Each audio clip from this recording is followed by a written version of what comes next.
Chapter 52. You must been caught in traffic kaya natagalan, iho. But it's okay. We're really expecting you. Although yang si Alina ay sinasabi pa sa amin you're very busy. That you couldn't come. Nonsense. No one's busy for family. Yakag ni Mama kay Gab matapos itong ibeso. Yes, tita. Traffic. Gab pulled back, his gunmetal eyes raking over me. It's okay, it's okay. Better late than never. Let's go sit para makakain na tayong lahat. Fitz? Sandy? Call the kids. Halos sampasin ko ng asymmetrical vase ang aking mga pinsan nang sila'y nangungutyang dumaan sa aking harapan. Umikot ang aking mga mata at muling ibinalik kay Gab na kunot ang noo ngayon habang pinapanood ako. And please call Alina too. Tell her to come here now. Pahabol ni Mama at ngumisi kay Gab. Gab looked at Mama and frowned very more dangerously. You know your wife, Alina, likes events like this. Paniguradong magpapaganda pa ng sobra para sa'yo na para bang hindi kayo araw-araw nagkikita. Mama laughed as we assembled ourselves on the dining area. Si Mr. Thomas na lumitaw mula sa bar ng restaurant ang siyang nasa puno ng hapag. Binaliwala ako nito at inismidan na ang tuwang-tuwang ipinakilala ako ni Mama. Also, to my other cousins, Tito and Titas, and of course, Grandma. I was to be seated next to my sister on the left side. Mapapagitnaan namin si Gab. Sa aming tapat ay ang aking mga minamahal na pinsan. The three were watching me closely as if waiting for me to do wrong. What game are you playing, huh? Nilingon ako ni Gab. Ang isang kamay ay malayang pinagtatalon ang mga daliri sa table. So, this is a game to you now. Ang akala ko ba ay, as per your words, business. Tell me, is it a good business or bad business? Bumaba ang aking boses habang sinisipat ang himpapawid sa kabilang dako. Gab clicked his tongue and hissed quietly. I spared him a glance and it looked like he was devouring me in his eyes. Let's talk outside. He pronounced every syllable in full authority that I almost shivered.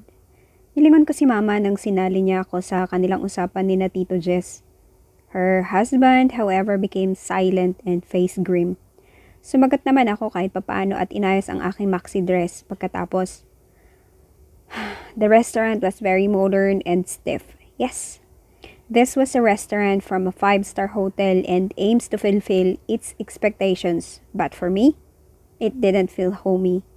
Glass figurines and crystal chandeliers exceeded too much luxury that the food would prick my throat if I ate. Mabuti na lamang at ang view sa labas ay mga nagliliparang eroplano, ang mga kumikinang na tubig ng artipisyal na karagatan, mga batang nagtatakbuhan. Bumuntong hininga ako nang maramdamang unti-unti akong nauubusan ng lakas. Nakakaubos ka ng lakas, Gab? No, Gab. Yun na lang ang nasabi ko. Chris, my eyes saw it all. After all these years, nothing changed, huh?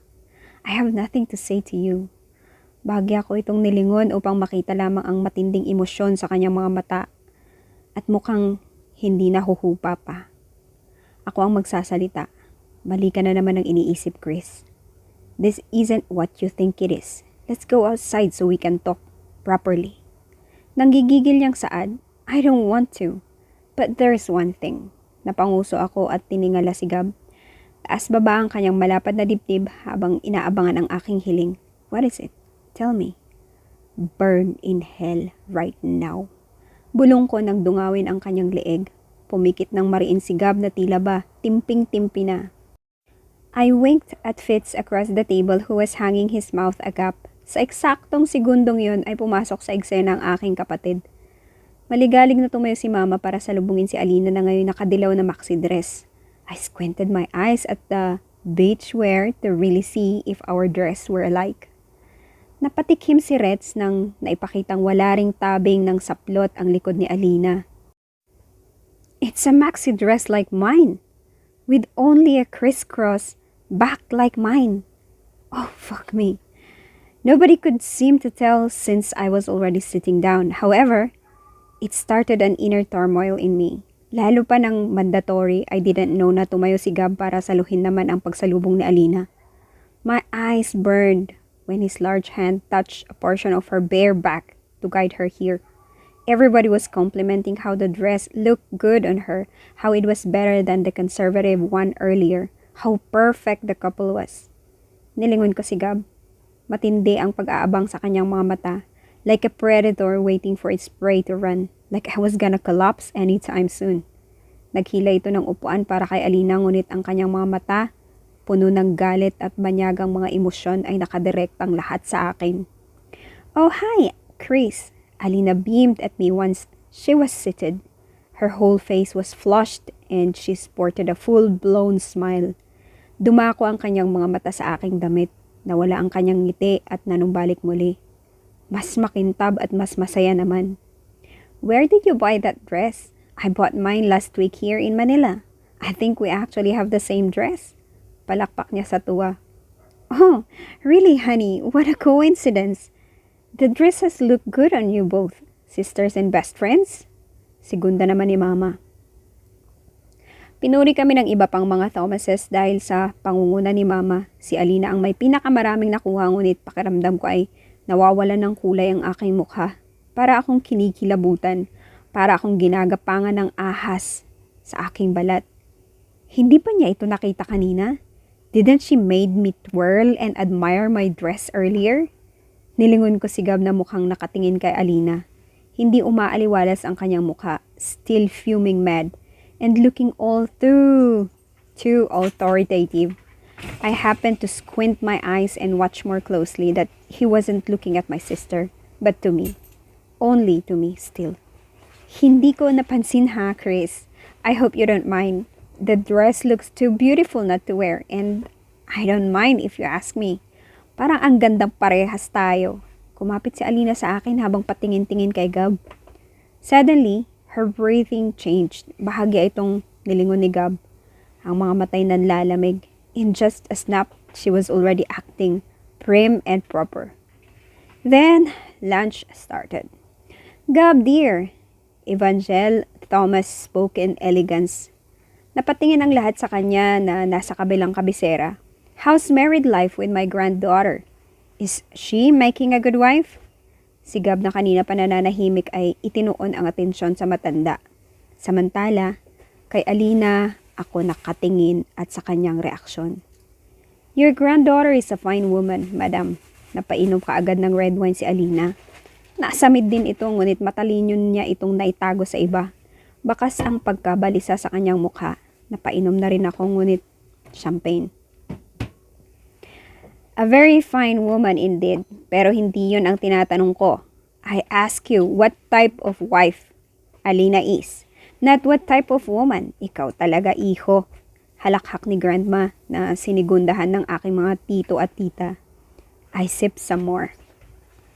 Ang sarap ng champagne. Nilingon ako kaagad ni Gab at tinaasan ng kilay, as if to say that he's really trying to dodge that question because it shouldn't exist in the first place. And you, Alina? How's married life treating you? Sinasaktan ka ba ni Gab bukod sa iniiwan palagi? Bira ni Grandma sa aking katabi. Halos mabitiwan ni Alina ang mga kubyertos. Ma'am. Mama was shocked and tried to intervene but Grandma shook her head. I bit the insides of my cheek. I didn't know if that's true. Bakit? Matagal na ba silang hindi nagsasama? Kaya ganun na lamang kung magtanong ang matanda? Kaya siguro nagiging ganyan si Alina dahil napapabayaan ng asawa. Ngisi ni Tito Jess sabay duro kay Retz at Jessica. Look at these lovebirds, inseparable since their wedding night. Ganon sana. It was followed by generous loves and snickers. Alina was obviously sweating bullets, but she covered it well by smiling. Still adjusting, but I'll do fine, Grandma. And please stop harassing my husband. He's only doing that to support us and the whole company. I understand him. So, marahas na dinampot ni Alina ang kamay ni Gab na nakapatong sa lamesa para magpakitang gilas. I watched as she struggled to unfurl his closed fists. But she succeeded eventually and proudly showed everyone their intertwined hands. My hands formed into fists under the table. I know, Alina. I'm just teasing you and you, hijo. Stop being so workaholic. Suits may look good on you, but still. Grandma raised her perfectly made eyebrow and everyone laughed. Yes, madam. Ani Gab na mabilis na kinalas ang kanyang kamay. Dinantay na lamang nito sa likod ng upuan ni Alina at saka nilingon ako. His steely composure was still in the surface but the strain in his eyes was too evident. Tila ba hindi makahinga ang galit na kanyang nararamdaman at ako lamang ang nakakakita noon. Something needs to be let out. Ipit na ibit ka ba, Gab? Bakit ba hindi mo maamin sa sarili mo na isa ka lang lalaki na natutukso tulad ng ibang mga lalaki? At kung ako pa ay dahil eto ba ang bawal? Is that why you're still after me? You're bored? You're married? Life exhausts you too much that you needed the thrill? Mangilan-ngilan din ang nangaral kina Alina at Gab pati na rin kina Jessica at Reds. Sa iba ko ring mga pinsan na mukhang mayroong mga boyfriends at girlfriends. Hindi na ako nagulat ng talunan na ako ng paksa nang malapit nang matapos ang kainan. It's a pleasure that you could come, iha. Ngisi ni Tita Raya sa akin. Dessert was being served. Glad I could make it po, sagot ko. Sinulyapan ako ni Grandma.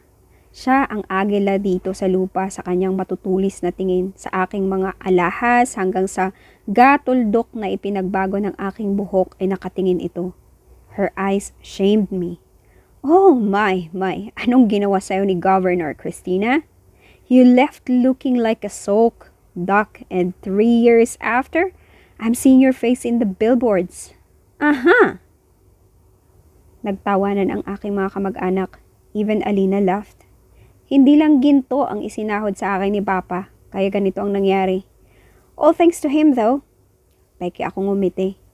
Medyo lumaki ang mga mata ni Tita Raye habang nakangisi. She clicked her tongue and looked at my mother in amusement from the mention of my father. Tumikim lamang ang aking ina at pinatigil si Tita Raye. However, Mama's husband looked uncomfortable. Hindi kasi nagsasabi sa amin si Mara, we didn't know that the rumors were true. Naanak ka pala sa labas, one of them said.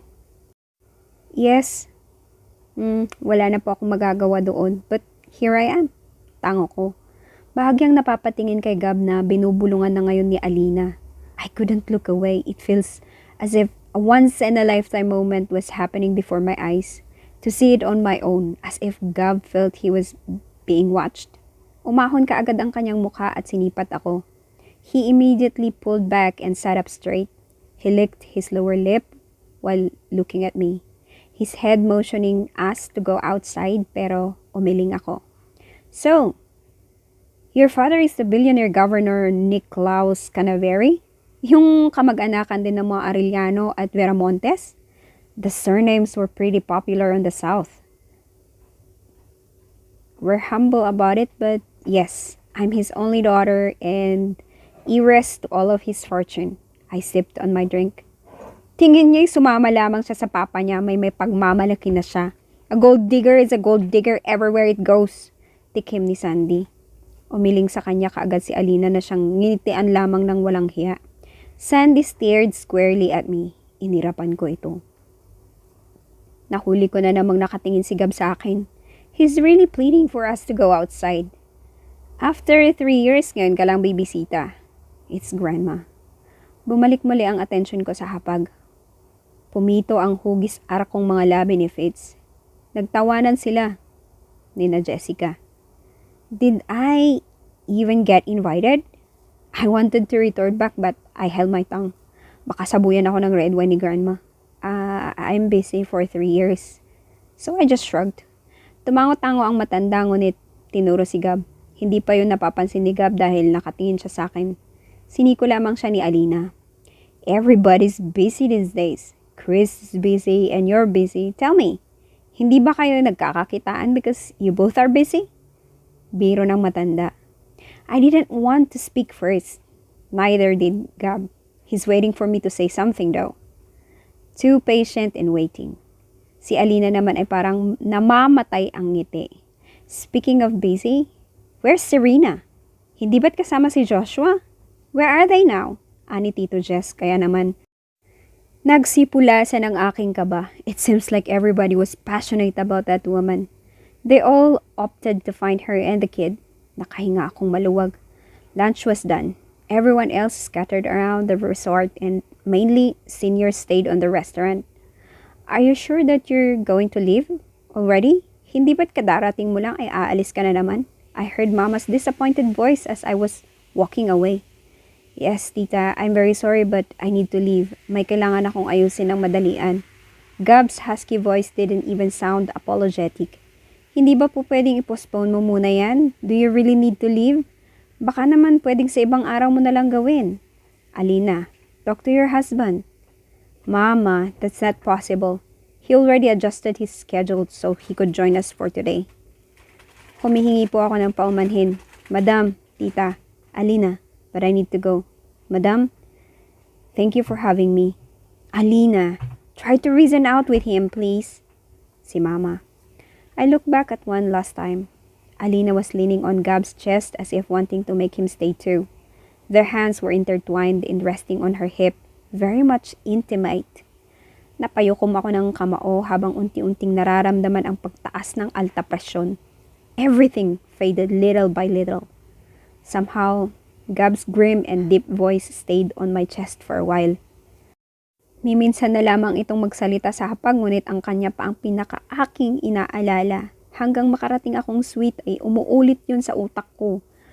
Mula sa kanyang mga pangako patungo sa kanyang mga kasinungalingan, umuulit ng walang kapatawaran. Nakakabaliw na paulit-ulit. All the things I feared before was coming to haunt me once again. Yung mga kataksilan, yung mga kasinungalingan.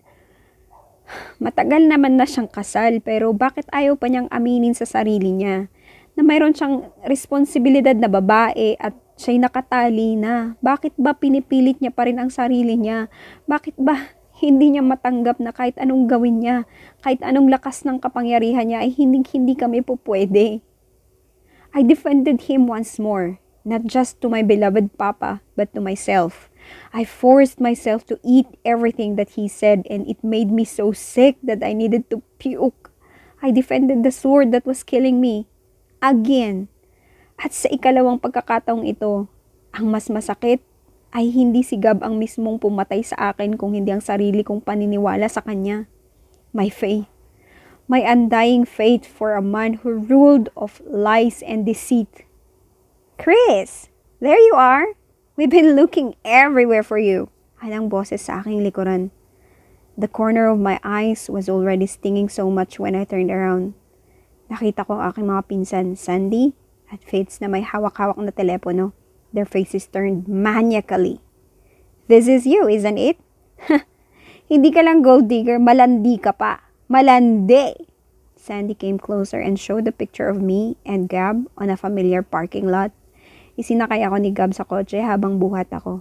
Ang aking damit ay hapit na hapit kaya naman halos makita ng aking underwear. The view was only obstructed and Gab's arms holding me very, very close. I was hugging him and sniffing his neck, wasted and looking like shit, habang hawak niya ang aking hita at bewang. Sigurado na ako kaagad na ang picture ay sa nangyari sa amin sa club. Wala na ako sa wisyo noon, ngunit sa damit at itsura ko pa lamang ay alam kong doon na yun galing. Alina will know of this.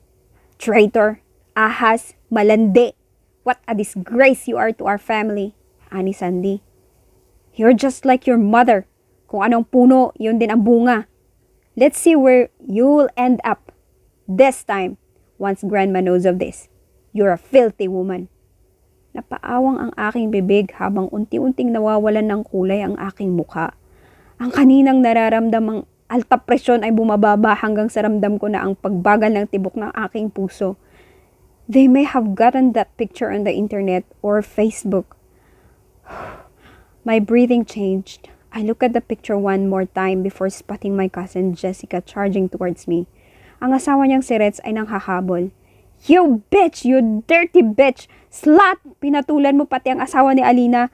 How dare you even go here? How dare you even come here? Her fist slap landed on my face. I barely had time to cover my face when she hits me the second time.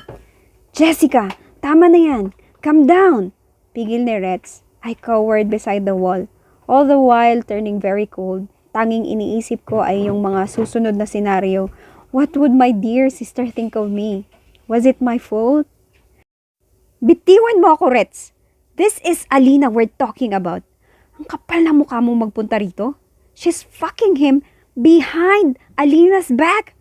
Nagpupumilit si Jessica na kumalas kay Rex. Ang tapang ko kanina ay naglaho ng parang bula. Naduduwag akong sumandal sa pader habang inaantay na lamang na makawala si Jessica at isubsob ang mukha ko sa sahig. Hindi ako makagalaw. The picture shocked the hell out of me. Bitiwan mo siya, Rex! Ani Sandy, ngunit nang umiling si Rex ay ito na mismo ang sumugod sa akin. Nakatanggap ako ng ikatlong pananampal mula kay Sandy. Pagkatapos nun ay hinawakan niya ako sa buhok. I screamed like hell but she dragged my head down painfully. I just held her hands on my hair, her long fingernails digging on my scalp. Napakalandi mo talaga, Chris. Inggit na inggit ka sa kapatid mo. You wanted to be a Thomas so much that you want everything Alina has. Gold digger! Whore! Slut! Stop! Stop it, Sandy! Sigaw ko habang naiiyak na sa sakit. She was dragging my head in all directions while tears streamed on my face. Pinaghalong pisikal na sakit at emosyonal. My sister would finally know of this, I'm sure. My sister would finally realize that I was the worst thing that happened to her life. That I ruined everything for her. That I was the mistress of her husband 3 years ago till now. I was hearing whispers around me as people gathered to look. Binitawan ako ni Sandy at napaupo ako sa carpeted na sahig. Gulo-gulo ang buhok at ang makeup ay dumadaloy na sa aking pisngi dahil sa mga luha. People looked at me, disgusted. Ikaw ang sumira sa pamilya namin and you're doing it again and this time to your sister. Hindi ka na ba naawa kay Alina? Buong buhay niya, kahati ka niya. She adjusts for you and for your whims and this is what she gets? You're fucking her husband behind her back? Naiiyak na sigaw ni Jessica. You're too greedy, Chris. Uhaw na uhaw ka sa atensyon dahil anak ka sa labas. Napakaganid mo sa lahat ng bagay. Nababaliw ka na sa inggit. I cried so hard while sitting on the floor. Halos duraan ako ng aking mga pinsan at mga taong nakapaligid sa akin na mukhang diring-diri. Sandy and Jessica cried while Fitz consoled them. People consoled them. Nanatili ako sa sahig. Pinagkakaisahan at sinusumpa. Tinataboy at sinasaktan. Mag-isa. Bago pa man dumating ang security ay mabilis na akong tumayo. Iniwan ko ang aking sirang sapatos doon sa hallway at tinakbo ang aking suite. I didn't even realize my phone was ringing. May ilang missed calls doon galing kay Harold at kay Papa. Ngunit hindi ko na pinansin. Just as I arrived, I saw Gab standing patiently in front of the door. Nakapamulsa ito at mukhang kanina pa nag-aantay. Knots were formed on his forehead, lips slightly apart. My tears streamed like waterfalls on my cheeks at the sight of him. Gab was fast on my side, cursing as he held me tight. His body was so warm, opposite mine, ni hindi ko marinig ang kanyang sunod-sunod na mga tanong at pag-aalala. Napayakap na lamang ako sa kanya, pagod na pagod. Broken, torn, ripped apart. Desperate and in need of love and attention. Burned, bleeding. I disobeyed the sacred rules, my father and even myself for you. Love, this was what your love did to me. At dito na po muna natin tatapusin ang ating pagbabasa sa ngayon. Kung nagustuhan mo ang episode na ito, pahit naman ang like button at mag-comment down below. Kung hindi ka pa nakapag-subscribe sa ating channel, hit the subscribe button at bell all na rin para ma-notify ka para alam mo kung kailan lalabas ang bago nating update. Maraming salamat sa pakikinig at hanggang sa muli!